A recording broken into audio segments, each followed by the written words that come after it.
નમસ્કાર વિદ્યાર્થી મિત્રો, વિદ્યાગુરુમાં આપ સૌનું હાર્દિક હાર્દિક સ્વાગત કરવામાં આવે છે.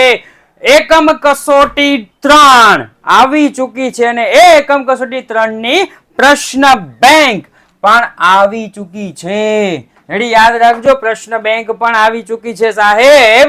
તારીખ 12/9/2024 ના રોજ જે એકમ કસોટી લેવાની છે એની પ્રશ્ન બેંક લઈને હું આવી ગયો છું સાહેબ, ધોરણ 11 માટે. રાઈટ, તો ચાલો ઝડપથી તમારા મિત્રો સુધી શેર કરી દો. પ્રશ્ન બેંક માંથી પેપર આવે છે, ખ્યાલ છે ને? યસ. ચાલો સૌપ્રથમ શરૂઆત કરીએ તો કેવા વ્યવહારની રોકડ મેળમાં નોંધ કરવામાં આવતી નથી સાહેબ? રોકડ મેળમાં તો રોકડ સહી હે, રોકડ સહી હે, રોકડ સહી હે, પરંતુ બિન રોકડ વ્યવહારોની નોંધ કરવામાં આવતી નથી.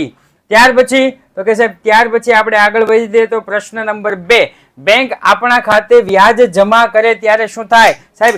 બેંક આપણા ખાતે વ્યાજ જમા કરે તો બેંક શિલ્લકમાં વધારો થાય. એનો મતલબ એમ થયો કે મિલકતમાં વધારો થાય. બેંક શિલ્લકમાં વધારો થાય તો કે મિલકતમાં વધારો થાય. બેંક શિલ્લક વધે સાહેબ, બેંક શિલ્લક વધે. ત્યાર પછી કયા પ્રકારના વટાવની ચોપડે નોંધ કરવામાં આવતી નથી સાહેબ? મને મારા વિદ્યાકુલના સાહેબે એટલું શીખવાડેલું છે, વેપારી વટાવ ગણવાનો, લખવાનો નહીં. રોકડ વટાવ ગણવાનો, લખવાનો. હવે આમાં શું કીધું છે? આવતી નથી. તો કે વેપારી વટાવની નોંધ ચોપડે કરવામાં આવતી નથી. ત્યાર પછી તો કે ત્યાર પછી આપણે આગળ વધીએ તો ચોથું, ખાલી જગ્યાએ આમ નોંધ અને રોકડ ખાતા બંનેની ગરજ સારે છે. બંનેની ગરજ સારે છે સાહેબ. રોકડ ખાતું અને આમ નોંધ બેયની ગરજ સારતું હોય એવું કયું છે? તો સાહેબ એક અને એક માત્ર રોકડ મેળ. રોકડ મેળમાં તમે છે ને આમ નોંધ લખી અને પણ ખાતા વહી ખતવણી કરી શકો. તમારી શાળામાં ચેપ્ટર નંબર 9 કદાચ ચાલી ગયું હશે. રાઈટ. ચાલો એના પછી 2 ખાનાવાળા રોકડ મેળ સાહેબ કેટલી પદ્ધતિથી? 3 પદ્ધતિથી. કેટલી પદ્ધતિથી? 3 પદ્ધતિથી. એક માર્કમાં પૂછાય કઈ પદ્ધતિ? તો કે રોકડ અને બેંક, પછી વટાવ અને રોકડ, અને પછી વટાવ અને બેંક. સાહેબ આ 3 પદ્ધતિથી પૂછાય છે. રેડી? 3 પદ્ધતિ પ્રથમ પરીક્ષા માટે પણ કામના છે. આ બધા સવાલ પ્રથમ પરીક્ષા માટે કામના છે, એટલે યાદ રાખજો. એના પછી રોકડ વ્યવહારની નોંધ રાખવા માટે તૈયાર કરવામાં આવતી પેટા નોંધ એટલે સાહેબ રોકડ મેળ. રોકડ વ્યવહાર માટે તૈયાર કરવામાં આવતી પેટા નોંધ. ત્યાર પછી નવા ખરીદાયેલા યંત્રની ગોઠવણી મજૂરીના 1000 મજૂરી ખાતે ઉધાર્યા છે, ભૂલ સુધારતા કયા ખાતે અસર આવે? તો સાહેબ ભૂલ સુધારતા મજૂરી ખાતે અને યંત્ર ખાતે અસર આવે. કારણ કે સાહેબ અહીંયા તમને હું આમ નોંધ લખીને દઉં ને, તમારે પ્રથમ પરીક્ષા, બીજી પરીક્ષા, વાર્ષિક પરીક્ષા માટે પણ યાદ રાખજો હો. નવા ખરીદાયેલ યંત્ર મજૂરીના 1000 તો સાહેબ સાચી નોંધ આવી થાય, યંત્ર ખાતે ઉધાર તે રોકડ ખાતે જમા. આ સાચી નોંધ થાય. ખોટી નોંધ શું થાય સાહેબ? મજૂરી ખાતે ઉધાર તે રોકડ ખાતે જમા. આ ખોટી નોંધ થાય. સાચી નોંધ ખોટી નોંધ બે થઈ ગઈ. હવે સાહેબ અમારા વિદ્યાકુલના સરે અમને શીખવાડેલું છે ખાસ આમ નોંધમાં એ પ્રમાણે જવાબ સાહેબ આ આવે. રાઈટ? ઓકે, ચાલો એના પછી આગળ વધીએ તો વર્ષના અંતે ધંધામાં રહેલા આખર સ્ટોકની હવાલા નોંધ શા માટે લખવી જરૂરી છે? તો કે સાચો નફો કે નુકસાન શોધવા. નીચેનામાંથી કોની પેટા નોંધમાં સમાવેશ થતો નથી સાહેબ? પેટા નોંધના 4 પ્રકાર. ભૂલમાંથી ને મનમાં બોલો તો પેટા નોંધના 4 પ્રકાર બોલો. 1 2 3 4. ખોટું. રોકડ મેળ, માલ અંગેની પેટા નોંધ, હુંડી અંગેની પેટા નોંધ, અને ચોથું ખાસ આમ નોંધ. આ 4 હોવું જોઈએ. ખાતા વહી છે, પેટા રોકડ મેળ છે, વેચાણ નોંધ છે, ઉધાર નોંધ છે. ઉધાર નોંધ એટલે માલની ઉધાર ખરીદી, એ તો આવે. વેચાણ નોંધ એટલે માલનું વેચાણ. પેટા રોકડ મેળ તો રોકડ મેળમાં જ આવી જાય. ખાતા વહી ગોખેલું જ્ઞાન કાંઈ કામમાં નહીં આવે હો, સમજેલું કામમાં આવશે. એટલે યાદ રાખજો. અન્ય પેટા નોંધમાં ન નોંધાતા હોય તેવા હિસાબી અસરો કયા ચોપડે નોંધવામાં આવે છે? તો કે સાહેબ ખાસ આમ નોંધમાં. જે પેટા નોંધમાં ન નોંધાતા હોય એ ખાસ આમ નોંધમાં નોંધવામાં આવે છે. ચાલો એના પછી તો કે એના પછી કયા ચોપડાને મૂળ ચોપડો કહેવાય? તો કે સાહેબ આમ નોંધના ચોપડાને મૂળ ચોપડો કહેવાય. યંત્રનું રોકડ વેચાણ ક્યાં નોંધાશે? સિમ્પલ છે સાહેબ, રોકડ મેળમાં. અને યંત્રનું ઉધાર વેચાણ ક્યાં નોંધાશે? ધ્યાનથી જોજો, સવાલ ઉલટ પુલટ સુલટ કરીને આપે. આપણે એકમ કસોટી 2 માં જોઈ ગયા હતા, ખબર છે ને? એકમ કસોટી 2 માં જોઈ ગયા હતા. પ્રથમ પરીક્ષા માટે કામનું છે, દ્વિતીય માટે વાર્ષિક માટે કામનું છે, એટલે ધ્યાનથી જોજો. ઉધાર વેચાણ ક્યાં નોંધાશે સાહેબ? યંત્રનું ઉધાર વેચાણ ખાસ આમ નોંધ, ખાસ આમ નોંધમાં નોંધાશે. ત્યાર પછી કયા ચોપડાને મૂળ ચોપડો કહેવામાં આવે છે? માફ કરજો, ફરી વખત આવ્યું છે, જવાબ સેમ છે, આમ નોંધના. કોને ચોપડાનો રાજા ગણવામાં આવે છે? કોને ચોપડાનો રાજા ગણવામાં આવે છે સાહેબ? તો કે ખાતા વહીને ચોપડાનો રાજા ગણવામાં આવે છે. ખાતા વહીના અલગ અલગ ચોપડા હોય ત્યારે ફર્નિચર ખાતું કઈ ખાતા વહીમાં રાખવામાં આવે? તો કે સામાન્ય ખાતા વહીમાં. એક MCQ પૂરા. SQ તો કે સાહેબ SQ પેટા રોકડ મેળનો અર્થ સમજાવો. સાહેબ પેટા રોકડ મેળનો અર્થ તો કે નાના નાના વેપારીઓ હોય ને, નાના નાના વેપારી, એને નાના નાના ધંધા હોય, નાના નાના વ્યવહારો હોય, એ નાના નાના વ્યવહારો માટે જે રોકડ મેળ રાખે એને આપણે કહીશું પેટા રોકડ મેળ. નાના નાના પરચુરણ ખર્ચાઓ ચૂકવવા માટે જે નોંધ રાખવામાં આવે છે એને પેટા રોકડ મેળ કહે છે. મુખ્ય કેશિયરની મદદ કરવી નાના પરચુરણ ખર્ચાઓની ચૂકવણી કરવામાં આવે છે. મને મારા વિદ્યાકુલના સાહેબે એટલું જ શીખવાડ્યું. બેંક ખાતાની બાકી શું સૂચવે છે? તો કે સાહેબ રોકડ મેળમાં બેંક ખાતાની આય બાજુનો સરવાળો વ્યય બાજુ કરતા જો વધારે હોય, એનો મતલબ એમ કે ઉધાર બાજુ જો રકમ ઘટે તો બેંક શિલ્લક, જમા બાજુ રકમ ઘટે તો બેંક ઓવરડ્રાફ્ટ. એવું જ કીધું છે? તો કે હા સાહેબ, બેંકની ઉધાર બાકી એટલે બેંક શિલ્લક, આટલું જ યાદ રાખો. ઉધાર બાકી બેંક શિલ્લક. સાહેબ જમા બાકી bank overdraft. Bank overdraft. Ready? આટલું યાદ રાખો. ચાલો, એટલું યાદ રાખો મારા ભાઈઓ. ત્યાર પછી બેંક ઓવરડ્રાફ્ટ એટલે શું? તો કે અમુક ખાતા ધારકોને, હું મારી ભાષામાં બોલું છું, તમે વાંચી લેજો હને. અમુક ખાતા ધારકોને બેંક શું આપે છે? તો કે અમુક ખાતા ધારકોને બેંક પોતાની લિમિટ કરતા વધારે, મર્યાદા કરતા વધારે રકમ ઉપાડવાની છૂટ આપવામાં આવે છે. રોકડ મેળના બેંક ખાનાની બેંક ઓવરડ્રાફ્ટ ઓકે છૂટ આપવામાં આવે એને કહેવાય બેંક ઓવરડ્રાફ્ટ. આની ભાષામાં આપણે જો એ હું બોલ્યો એ ખોટું નથી હો, તમે ટેન્શન ન લેતા. રોકડ મેળના બેંક ખાનાની વ્યય બાજુનો સરવાળો આય બાજુના સરવાળા કરતા વધુ મળે તો તફાવતની રકમને કહેવાય બેંક ઓવરડ્રાફ્ટ. એના પછી સાહેબ જમા ખર્ચી વ્યવહાર. એના ખર્ચી કેવો કીધો છે? જમા ખર્ચી વ્યવહાર. રોકડ મેળ બનાવ્યો, રેડી? એ રોકડ મેળની ઉધાર બાજુ અસર થતી હોય, જમા બાજુ અસર થતી હોય. રોકડ અને બેંક ખાનામાં ઉધાર બાજુ અને જમા બાજુ બંને બાજુ અસર થતી હોય સાહેબ. આ બંને બાજુ જે અસર થાય ને એને કહેવાય જમા ખર્ચી વ્યવહાર. કેવો વ્યવહાર કહેવાય? જમા ખર્ચી વ્યવહાર.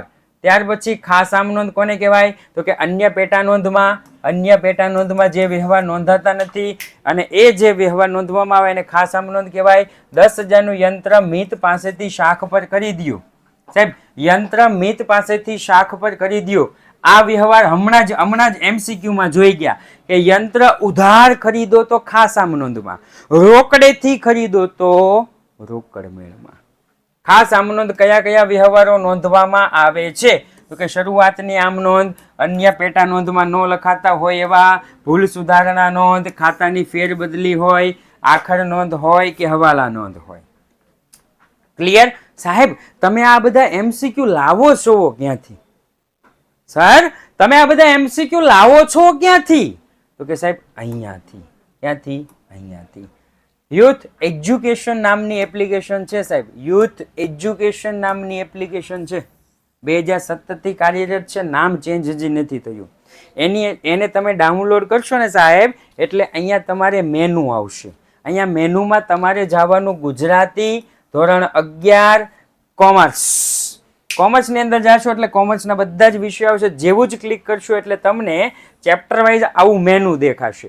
અને જે ચેપ્ટર વાઇઝ આવું જે મેનુ દેખાય છે એની અંદર સાહેબ text book, video material, reading material, practice, MCQ બધું જ તમને જોવા મળશે.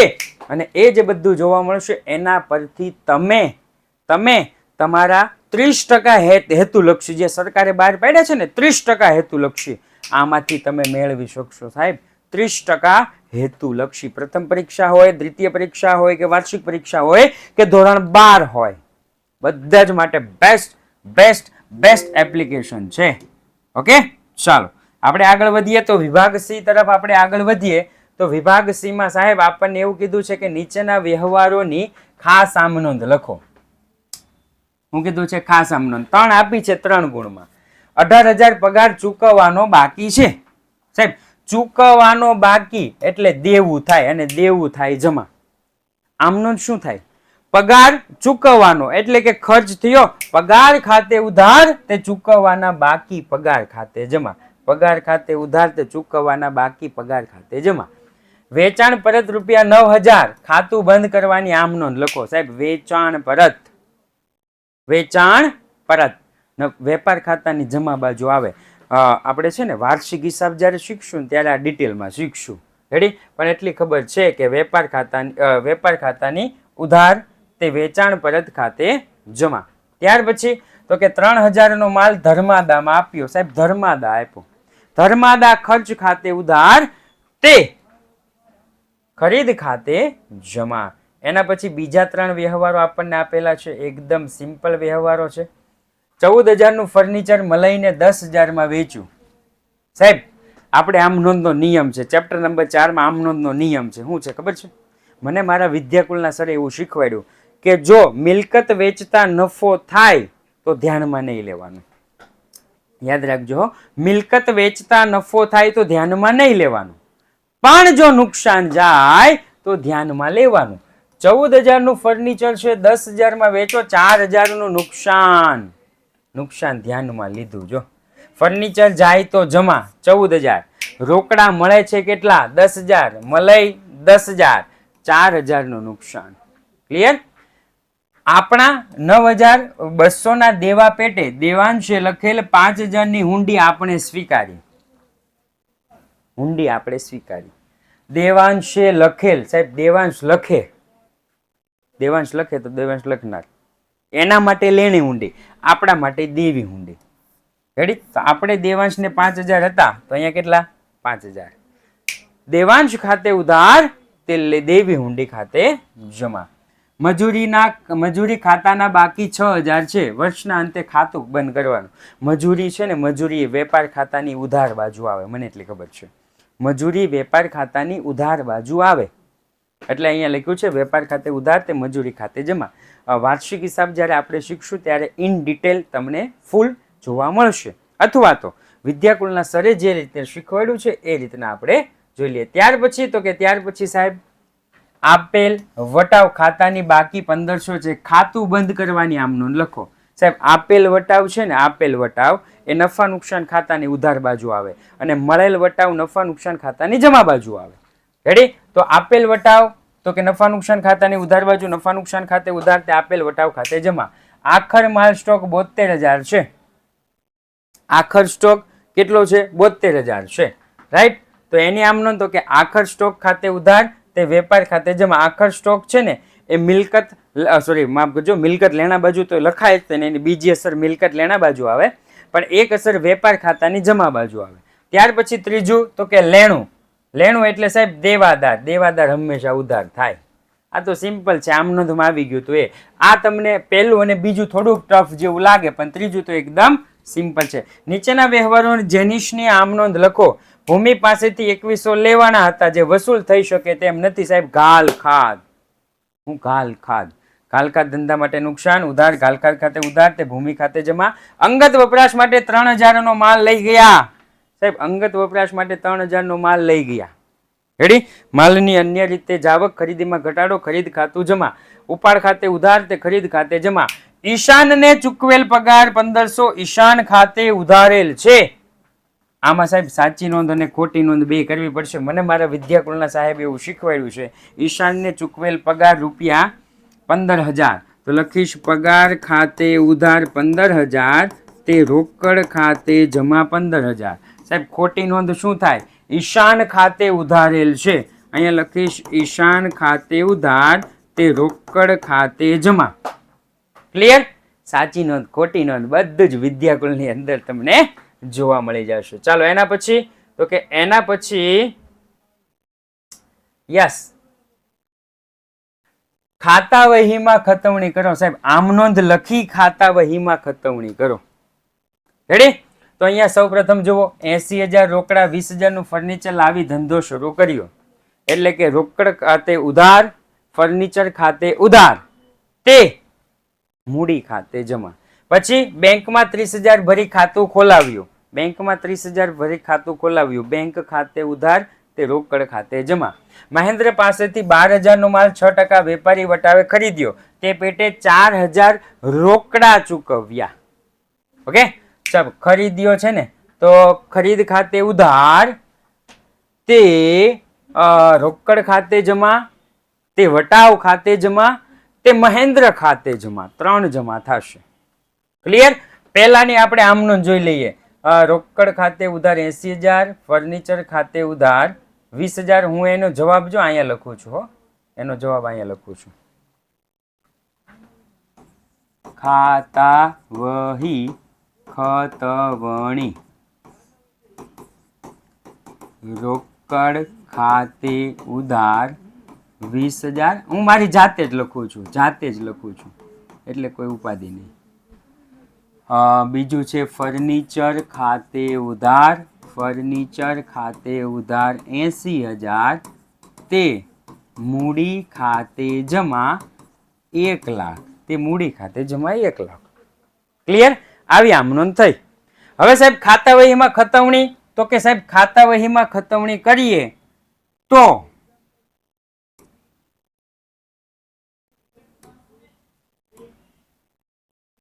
ખાતા વહીમાં ખતવણી કરીએ તો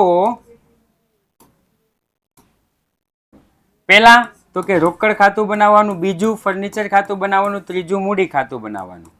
ક્લિયર? તો કે યસ સર. ચાલો સૌપ્રથમ એકદમ નોર્મલ બધા ખાતા બનાવું છું. એકદમ નાના નાના બધા ખાતા બનાવું છું, જેવી આપણી પાસે સમય મર્યાદા છે એવી. ક્લિયર?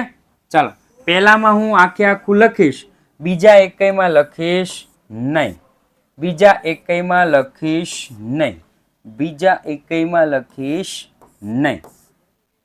ક્લિયર? Yes sir. 3 છે એટલે મેં 3 ખાતા બનાવી નાખ્યા. સૌપ્રથમ તો કે સાહેબ સૌપ્રથમ આમાં લખાય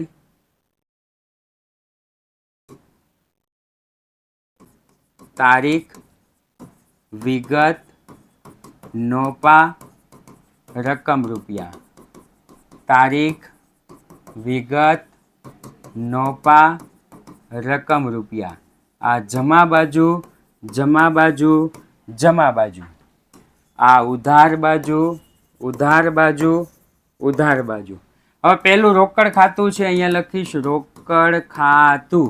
બીજું ફર્નિચર ખાતું છે, અહીંયા લખીશ ફર્નિચર ખાતું. અને ત્રીજું મૂડી ખાતું છે, અહીંયા લખીશ મૂડી ખાતું.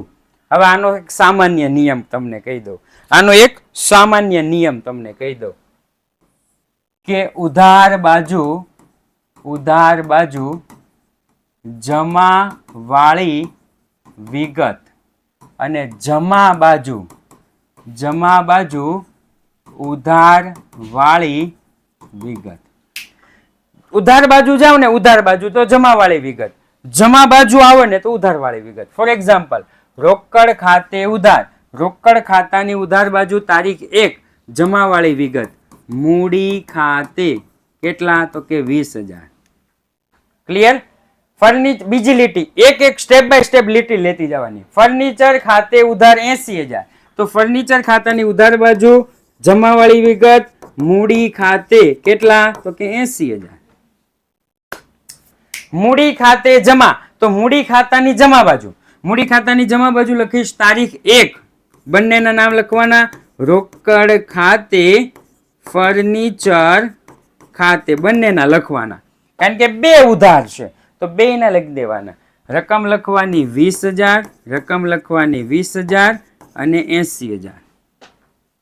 આ ખાતા વહી ખતવણી. આને શું કહેવાય? ખાતા વહી ખતવણી. આમ નોંધ પરથી જ તમારા પરીક્ષામાં, તમારી પરીક્ષામાં, પ્રથમ પરીક્ષા હોય, દ્વિતીય પરીક્ષા હોય, વાર્ષિક પરીક્ષા હોય કે પ્રશ્ન બેંક હોય કે પછી એકમ કસોટી હોય, આમ નોંધ પરથી જ ખાતા વહી ખતવણી પૂછાશે. ઓકે, ચાલો એના પછી તો કે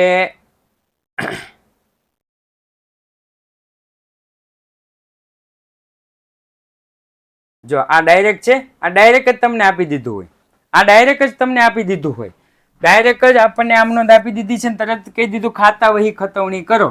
તો કે પહેલું ખાતું, બીજું ખાતું, ત્રીજું ખાતું, 3 ખાતા દોરવાના.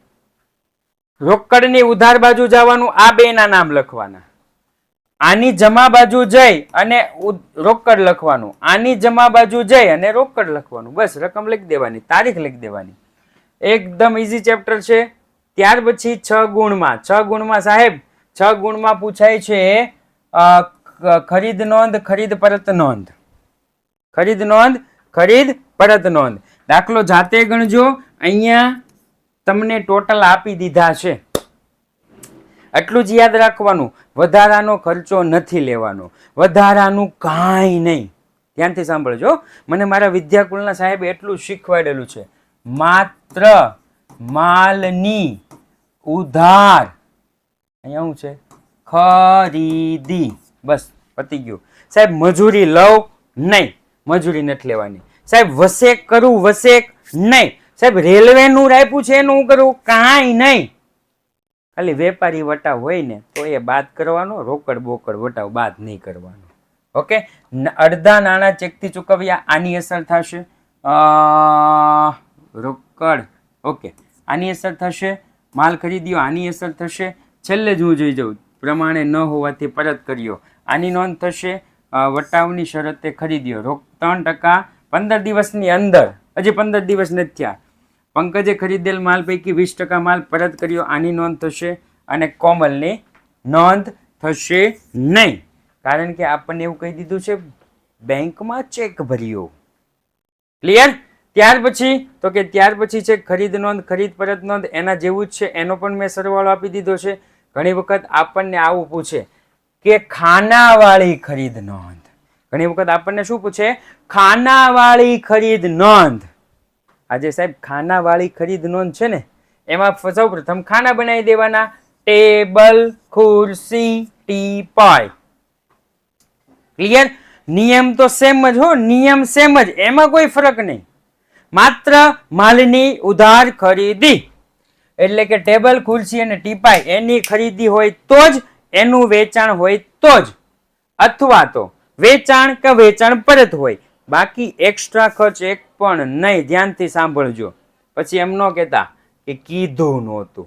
રેડી? ચાલો, એનું પણ ટોટલ આપણને આપી દીધું છે. એના પછી દાખલા નંબર 35. દાખલા નંબર 35 માં પણ ખરીદ નોંધ આપણને આપી છે, માત્ર ખરીદ નોંધ આપી છે. અહીંયા આપણને આપ્યું છે ઘઉં અને ચોખા, બે જ આપ્યું છે. શું આપ્યું છે? બે જ આપ્યું છે, ઘઉં અને ચોખા.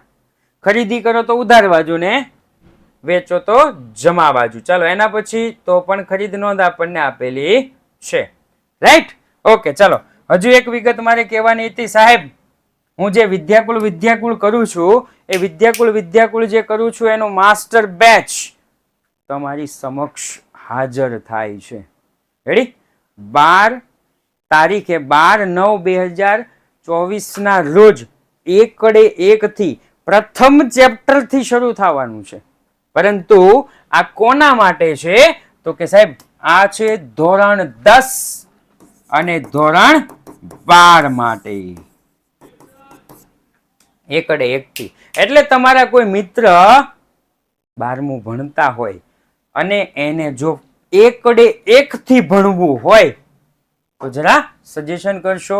અને યસ, ધોરણ 12 ના વિદ્યાર્થી મિત્રો માટે સાહેબ, ધોરણ 12 ના વિદ્યાર્થી મિત્રો માટે એસપીસીસી, બીએ, ઇકો અને ઇંગ્લિશની બુક છે. તમારા કોઈ ભાઈ બહેન ધોરણ 10 માં ભણતા હોય તો દરેક વિષયની બુક છે. અહીંયા નીચે નંબર આપેલો છે 97 12 44 45 97 12 44 45 49. ભૂલતા નહીં. રેડી? અને તમારે જો પણ વિદ્યાકુળમાં જોડાવવું હોય તો તમારા માટે પણ ઓલરેડી બેચ ચાલુ છે, જે કન્ટિન્યુ થઈ જશે. અગાઉનું રેકોર્ડિંગ તમને મળી જશે, એટલે ચિંતા કરવાની કોઈ જરૂર નથી. આ સાથે જ આજનો ક્લાસ અહીંયા આપણે પૂર્ણ જાહેર કર્યો છે. ફરી વખત મળીશું એક નવા ક્લાસ સાથે. જય હિન્દ, જય ભારત.